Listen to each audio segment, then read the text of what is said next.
In the middle of the 14th century, people could fall asleep feeling perfectly healthy and wake up already dying. A sudden fever would arrive without warning. Painful, dark swellings formed beneath the arms and along the neck. In just days, sometimes in only a few hours, entire families disappeared. Church bells rang so relentlessly that cities stopped keeping count of the dead.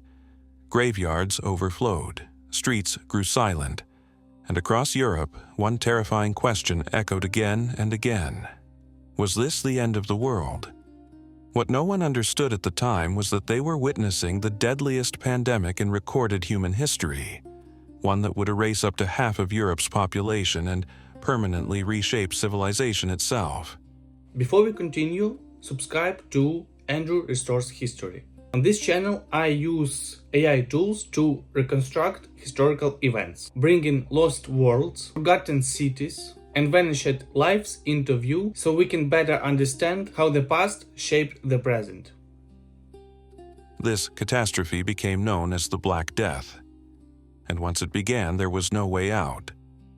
To comprehend the devastation that followed, we must first understand how high humanity stood before it fell. Contrary to popular belief, the early 14th century was not an age of decay or stagnation. It marked the peak of the High Middle Ages, a time of unusual stability, rapid population growth, and deep interconnectedness unseen in Europe since the days of the Roman Empire. A long, climatic phase, known as the medieval warm period, had delivered abundant harvests for generations. Over 2 centuries, Europe's population nearly doubled. Cities pushed beyond their old Roman walls, swelling far past their original limits. Paris, Florence, Venice, and London became crowded, chaotic, and intensely alive, dense hives of human activity. Gothic cathedrals rose skyward, reflecting a society that believed itself closer to God and more technologically advanced than any generation before it.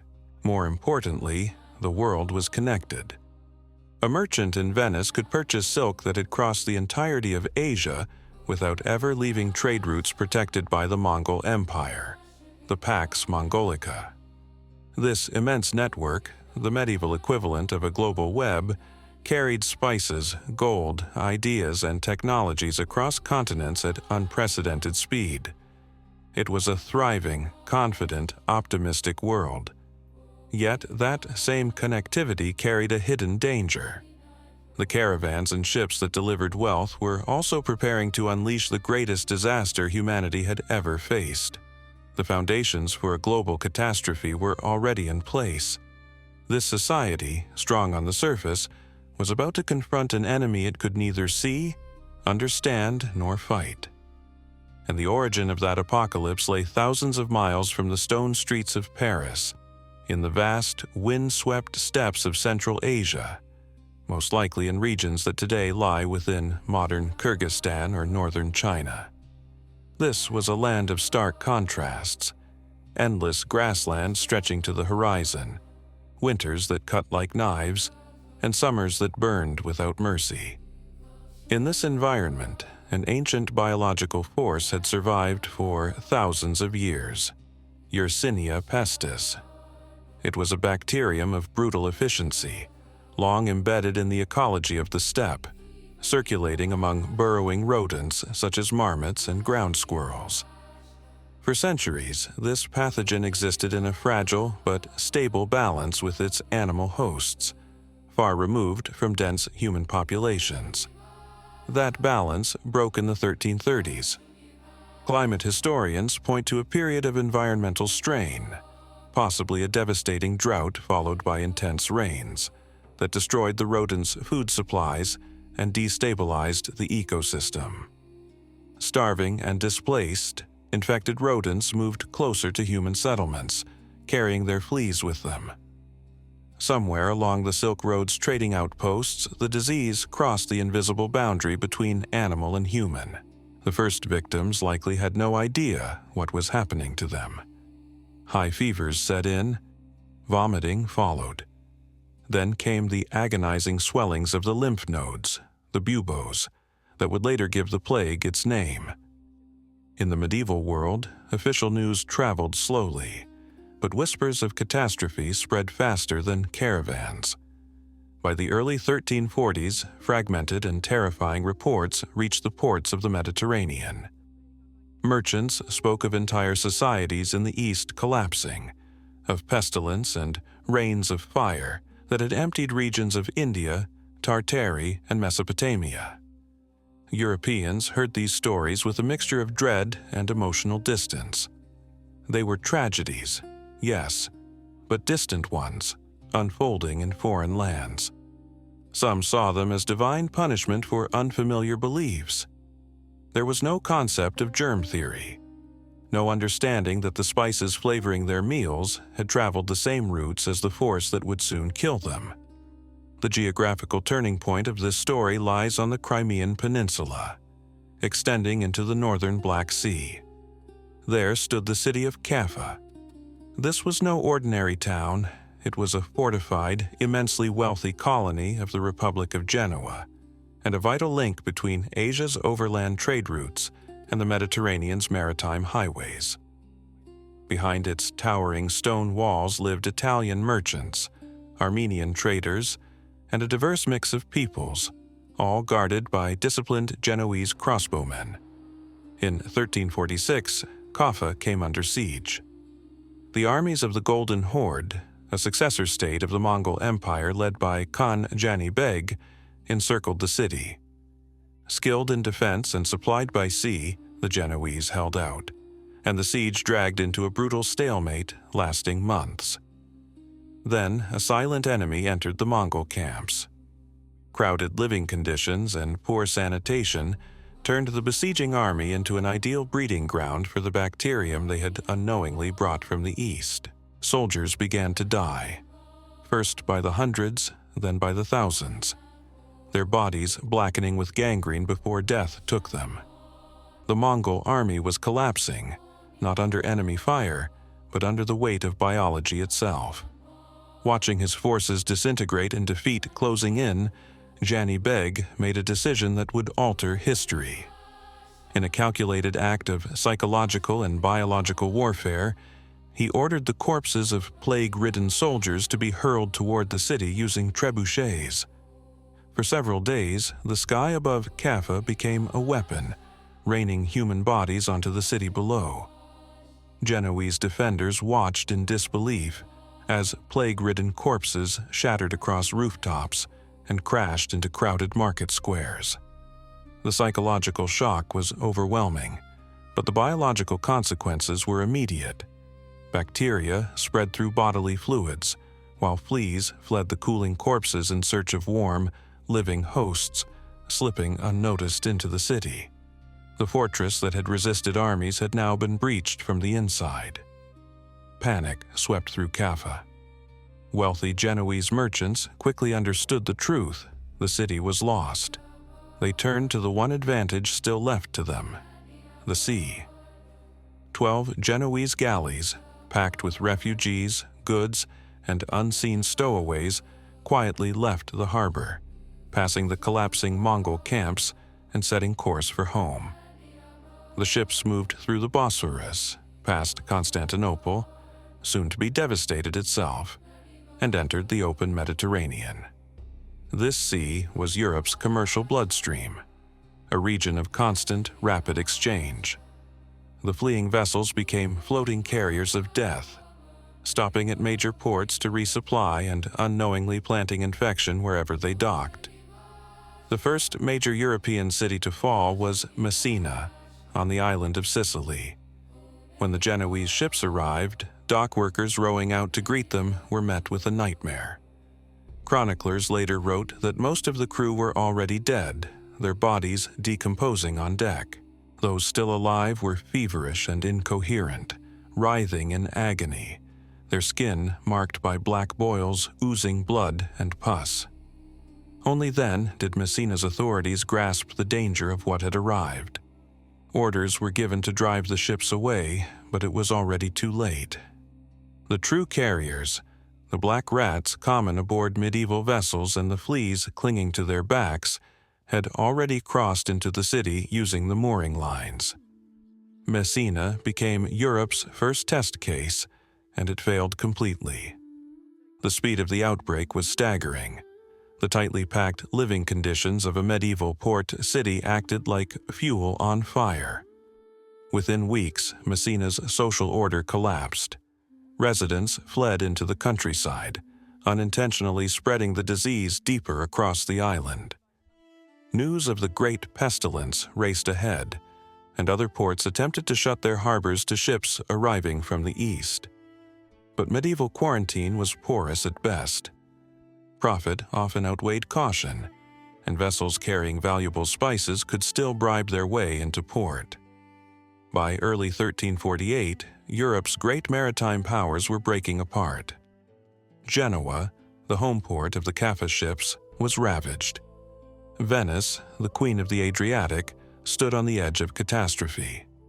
Ever pragmatic, the Venetians eventually created the concept of the lazaretto, islands in the lagoon where arriving ships and crews were isolated for 40 days, 40 giorni, before entering the city. It was a groundbreaking public health response, but against the first wave of the plague, it came far too late. In Venice, gondolas were transformed into floating hearses, stacked with bodies as they drifted through canals that had fallen eerily silent. From the Italian ports, the plague pushed westward to Marseilles, the great gateway into France, and crossed the Adriatic toward Dubrovnik. Europe's coastal defenses had been breached. From there, the disease turned inward. Leaving the shorelines behind, it traveled along river barges on the Rhone and rattled inland on carts rolling over ancient Roman roads, heading straight into the dense core of medieval Europe. Cities such as Paris, Florence, London, and Barcelona were enclosed worlds of twisting alleys, towering wooden buildings that shut out sunlight, and open sewers flowing directly through the streets. They were wealthy, energetic centers of life, but from a sanitary perspective they were tinder dry, waiting for a single spark. When the plague reached a major city, it did more than kill individuals. It destroyed the city as a living system. To understand the terror of this moment, we must remember that there was no modern science to turn to. The finest medical minds of the 14th century, including the physicians of the University of Paris, were completely confounded. Their understanding was not based on germs, but on the ancient Greek ideas of humors and miasma. Many believed the very air had been poisoned, possibly by a rare alignment of Saturn, Jupiter, and Mars in 1345 that released deadly vapors from the ground. Doctors warned against bathing, convinced that open pores allowed corrupted air to enter the body. They burned fragrant woods like juniper and rosemary at street corners to mask the stench of death. They drained blood from patients already weakened by illness. They cut open the buboes, unknowingly accelerating the spread of infection through the bloodstream. Every logical effort to halt the disease only seemed to strengthen it. When people realized that their most trusted knowledge had failed them, it triggered a deep psychological collapse. The Italian writer Giovanni Boccaccio, who lived through the devastation of Florence, a city that may have lost nearly 60% of its population, left haunting descriptions of social breakdown. Fear of infection became so intense that even the most sacred human bonds dissolved. Boccaccio described fathers abandoning their sons, wives leaving husbands to die alone in bed. The sick were sealed inside their homes. The complex machinery of medieval society simply stopped. Laws went unenforced because there were no officials left to uphold them. Courts shut their doors. Bakeries ceased operation.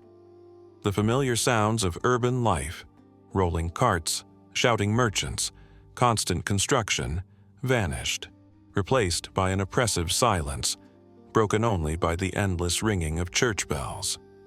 Eventually, even the bell ringers died, or authorities silenced the bells to prevent panic. Bodies accumulated faster than they could be buried. churchyards filled to capacity, forcing cities to dig vast plague pits, long trenches where the dead were stacked like firewood, layer upon layer, covered only by a thin blanket of earth. In the 14th century, people did not separate the physical world from the spiritual one. A disaster on this scale could only be understood as direct punishment from God, divine retribution for humanity's sins of greed, arrogance, and moral decay. The Church, the foundation of medieval life, now faced a trial it was unprepared to withstand. Crowds poured into cathedrals, begging for salvation, gathering in massive processions that only accelerated the spread of the plague's airborne, pneumonic form. When prayers went unanswered and priests died as quickly as those they ministered to, a desperate and extreme form of faith took hold. Across northern Europe, the flagellant movement surged forward. Groups of hundreds of men, dressed alike, marched from town to town. Twice each day they gathered in public squares, stripped to the waist, and lashed themselves with leather whips studded with iron spikes. Blood flowed openly as they sought to absorb the sins of the world into their own bodies, believing this suffering might calm God's fury. Wherever they went, they brought fear, spectacle, and religious hysteria. As deaths continued to rise, the demand for someone to blame grew more sinister. If God seemed silent, many concluded that the devil must be at work. A grotesque conspiracy took root, especially within the Holy Roman Empire and parts of Spain, claiming that Jewish communities were poisoning Christian wells to exterminate the faithful. Even though Pope Clement VI publicly denounced these accusations and pointed out that Jews were dying of the plague at the same rate as Christians, reason collapsed under the weight of panic. Fueled by centuries of anti-Semitism and a desperate need for scapegoats, violent pogroms erupted. Entire Jewish communities in cities such as Strasbourg, Mainz, and Cologne were rounded up and burned alive in wooden structures or public squares. The Black Death unleashed more than biological devastation.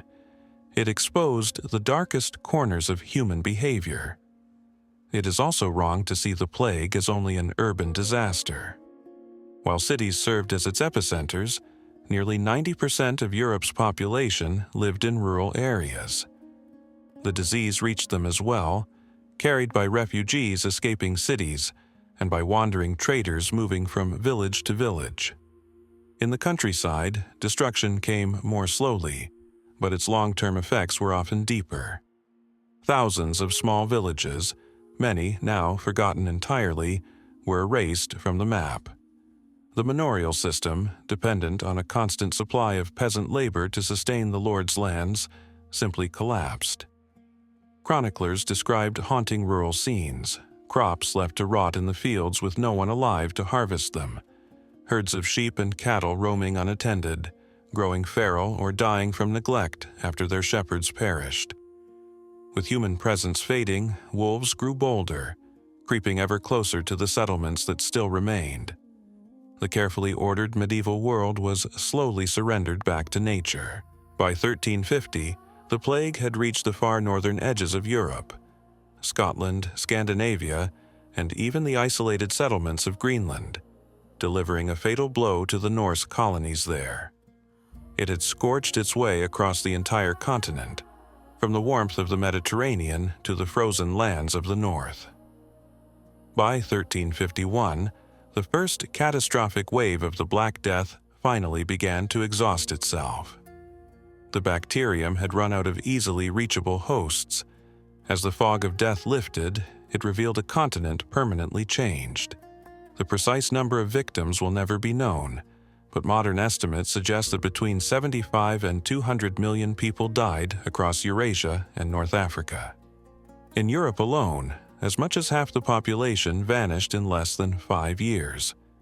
Those who survived stepped into a world that looked familiar on the surface, yet was fundamentally transformed. The immediate result was economic collapse and runaway inflation. But then something unexpected followed. The massive loss of life created an extreme shortage of labor. For the first time in generations, power shifted toward the peasant. Landowners, desperate to keep their estates functioning, were forced to offer higher wages and improved conditions. The rigid foundations of serfdom began to fracture and, in many regions, eventually collapsed altogether. From the ashes emerged what historians later called the Golden Age of the laborer. Yet the psychological wounds remained deep. Art turned toward death as an obsession. The dance macabre, the dance of death, spread across Europe, depicting skeletons leading kings, popes, and peasants alike toward the grave, a stark reminder that death spared no one. The Black Death was the greatest trauma Western civilization had ever endured. It shattered the confidence of the High Middle Ages and exposed how fragile human systems truly were when confronted by nature. The society that rebuilt itself afterward was more skeptical, more questioning, and forced to adapt. In the end, the trail of destruction we've followed cleared the ground for the slow, painful birth of the modern world. For centuries, the Black Death was remembered as a distant medieval nightmare. But deserted streets, sealed homes, fear carried on the air itself. Does that really feel like ancient history? Or does it sound disturbingly familiar?